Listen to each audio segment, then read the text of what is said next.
Hi, I'm Abhi Balavarthi, and this is my Quarter 1 Journal Conference. Over the course of the quarter, we have covered multiple different readings from multiple different sources. We have discussed various topics ranging from the idea of the American dream to slavery and racism. We have learned how to analyze rhetoric from Everything's an Argument, and we have developed new perspectives on reading from Nabokov and prose. The large amounts of reading and the use of our new skills have allowed me to grow as a reader. My use of skills that have been taught to me by Nabokov and prose have shown my growth as a reader. The first major skill that I would like to discuss is the idea of putting every word on trial for its life, and this was taught to me by prose. I first got to put this skill to use during our reading of The Appendix by Frederick Douglass. And initially, my analysis of the appendix was weak, and I just chose to focus on the pathos that Douglass used.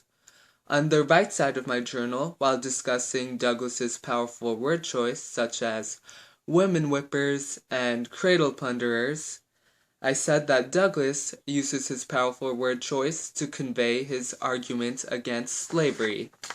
And while this is true, my original analysis lacks depth, and I just don't get much out of it. So when I reflected on my journal, I made sure to think about the question, why does Douglass use the specific words that he wrote in his piece? So I answered my question on the left side of my journal when I wrote that Douglass is not afraid of offending his audience. He wants them to see that their way of life is wrong. His use of pathos is meant to connect to the audience on an emotional level, to get them to see that they were hurting human beings and not just pieces of property. Douglass hopes that he can use the connection that he makes with his audience to persuade them to act against slavery. And I feel like the reflection I made is much deeper than my original analysis, and I also realized that this greater understanding was only possible because I put every word on trial for its life, and I just truly thought about why Douglass used the words that he did, the goals and the motives behind his word choice.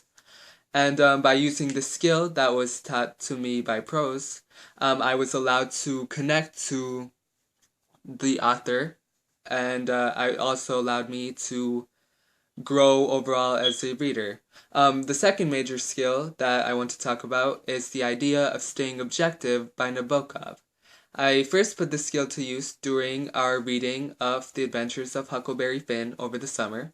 And at first I wasn't objective at all about the novel, actually. Even before I read the book, I had some preconceived notions about the story. Based on the controversy surrounding this novel, I assumed that it would be a racist story. And when I first read the novel in the early chapters, this idea was reinforced by Twain's original portrayal of Jim. I was shocked by the portrayal of Jim as stupid, illiterate, and superstitious, and the constant use of the N-word didn't help the novel's case in my eyes. I wondered why we would be reading such a book now in 2015. So over time, in one of my responses over the summer, I even stated, Huck's thoughts show that he views Jim as less than a person. He thinks that just because Jim is African American, he is stubborn, he lacks logic, and he should not be considered an equal. And it wasn't until later on when I learned the importance of staying objective from Nabokov, I learned that I should drop all my preconceived notions and realize that the novel that the author creates is a whole new world, and I should let the author be my guide in this brand new world and let them guide me through the novel. So once I listened to Nabokov, my entire perspective changed. By staying objective, I was able to hear Twain's true message, which was actually against racism. My understanding was proven after I wrote a paper on why this novel should be taught in our schools. And in that paper, I said that Twain develops his message against racism. He shows Jim as a human being, and he shows that Huck rejects racist views and grows into a better human being. So this change in positions over my two papers show that I really have grasped Twain's message, and I believe that this change can be mostly attributed to me learning the importance of staying objective. My objectivity allowed me to see past the small details that Twain uses to make the book more realistic to find the hidden message that was buried just underneath the surface. Twain has taught me the vital skill of staying objective so that I can understand the author's message, and by using this skill with other pieces that I read, this will surely ensure my growth as a reader. The third major skill that I want to talk about is the importance of rereading.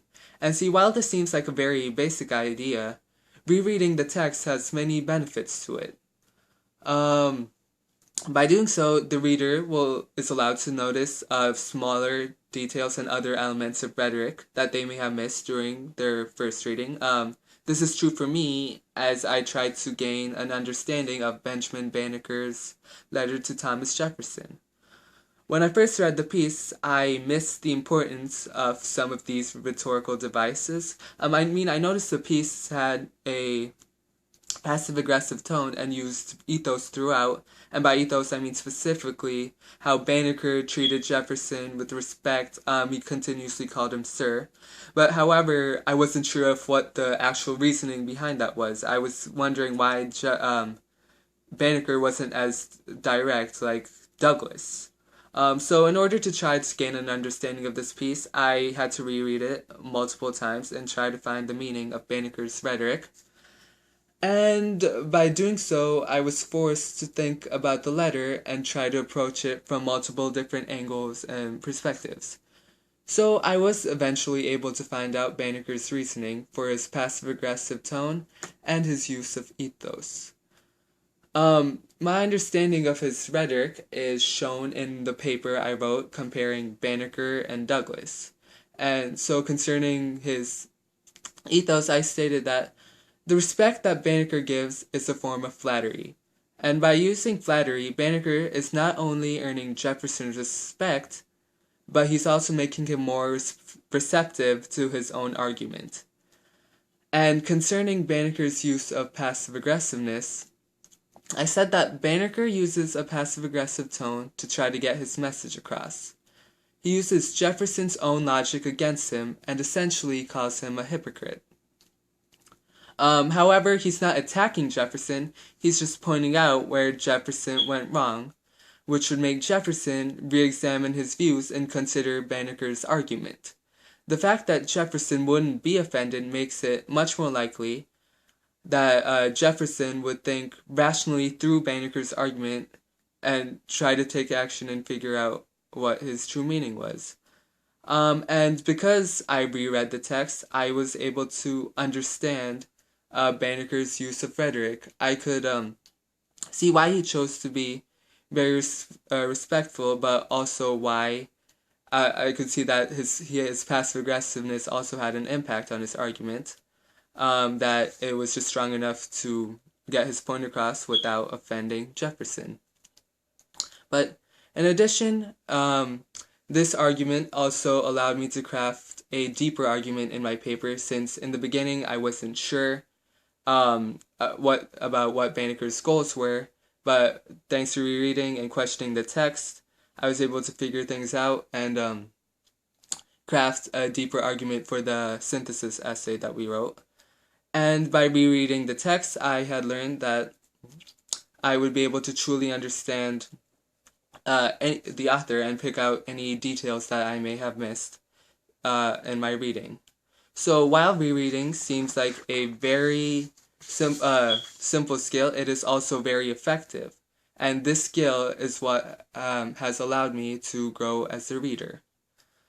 So the skills of Nabokov and Proust have truly helped me develop my skills and grow as a reader.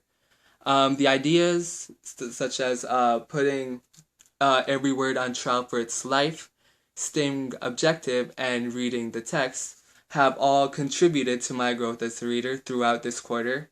And I hope that as the year progresses, I will be able to not only continue to develop the skills that I've learned throughout this quarter, but learn new skills from Nabokov, Profs, and the other authors that we will learn about. And once again, just improve my ability as a reader and a writer. Well, that's the end of my conference. Thank you for listening.